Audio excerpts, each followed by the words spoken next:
Hello guys, আসসালামু আলাইকুম। আশা করি আপনারা সবাই ভালো আছেন, সুস্থ আছেন, সুন্দর আছেন। আমি আবার আপনাদের মাঝে উপস্থিত হয়েছি ছোট্ট একটা গল্প করার জন্য। আর তা যদি ভালো লেগে থাকে, সাবস্ক্রাইব করে বেল বাটন টিপে দিন, বেশি বেশি শেয়ার করুন। পাশাপাশি দুটো বাসা, এদের একটা মেয়ে বিড়াল, ওদের একটা ছেলে বিড়াল। ছেলেটা মাঝে মাঝেই ছাদে উঠতো, মেয়েটাও মাঝে মাঝে ছাদে উঠতো, কাপড় লাড়ার ছলে, কাপড় তোলার ছলে। একদিন মেয়েটা দেখে তাদের মেয়ে বিড়ালটা ছেলেটার ছাদে চলে গেছে এবং সেখানে মিউ মিউ করে ঘুরছে, বিদেশি বিড়াল। মেয়েটা ছেলেটাকে বলল, ভাইয়া, বিড়ালটাকে একটু এদিকে পাঠিয়ে দিন না।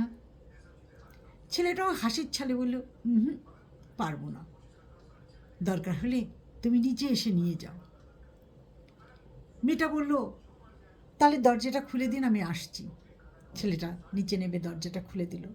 মেয়েটা উপরে উঠে এসে ছাদ থেকে বিড়ালটাকে কোলে করে নিয়ে নামার পথে ছেলেটা হেসে বলল, নামটা বলে যাও। মেয়েটা বলল, আমার নাম সুমি। ছেলেটা বলল, আমার নাম সাগর।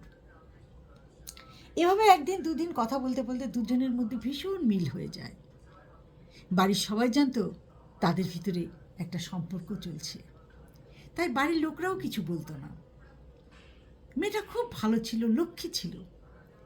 খেতে বসলে তার মা তরকারি দিয়ে পাঠাতো, মেয়েটা সেই তরকারিটা তাদের বাসায় দিতে আসতো। ছেলেটাও খুব এনজয় করতো। এইভাবে দিন যেতে লাগলো। একদিন হঠাৎ করে মেয়েটা এসে বলল, সাগর, আমি কিন্তু কালকে নানার বাসায় যাচ্ছি। ছেলেটা তো মেয়েটাকে কিছুতেই যেতে দিবে না, বলছে তোমার যাওয়ার দরকার নেই, খালাম্মারা যাক, আমি পরে খালাম্মাদেরকে নিয়ে আসবো। মেয়েটা বলল, তা কি কখনো হয়? নানার বাড়ি যাচ্ছি বলে কথা। পরের দিন ওরা নানার বাড়িতে চলে গেল। দিন দশেক নানার বাড়িতে থাকলো। এদিকে সাগরের দিন কাটে না, দিন কিছুতেই কাটে না, একা একা বড় অসহায় লাগে। হঠাৎ করে ফোন দিল, তার মা বলল, বাবা সাগর, আমরা কিন্তু কালকে আসছি। ছেলে বলল, ঠিক আছে। সকাল সকাল ঘুম থেকে উঠে শেপ টেপ করে গোসল টোসল করে রেডি হয়ে আছে, তারা আসবে। কিছুক্ষণ পর তার মা ফোন দিল, দিয়ে বলল, সাগর, আমরা হাসপাতালে অ্যাক্সিডেন্ট করেছি, তুমি তাড়াতাড়ি হাসপাতালে আসো। ও তখন বলল, সুমি কেমন আছে? বলল, সুমি ইমার্জেন্সির ভিতরে আছে। সাগর ছুটতে ছুটতে তাই হাসপাতালে ছুটলো।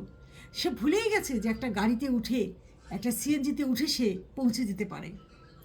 সে ছুটতে লাগলো, হাসপাতালে এসে উপস্থিত হলো। এসে বলল, মা, খালাম্মা, সুমি কেমন আছে?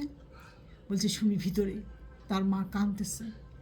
কিছুক্ষণ পর সুমির লাশটা বাইরে নিয়ে আসলো। সে নীরবে তাকিয়ে রইল, তার মুখের কোনো জবান নাই, বন্ধ হয়ে গেছে, সে কথা বলতে পারছে না।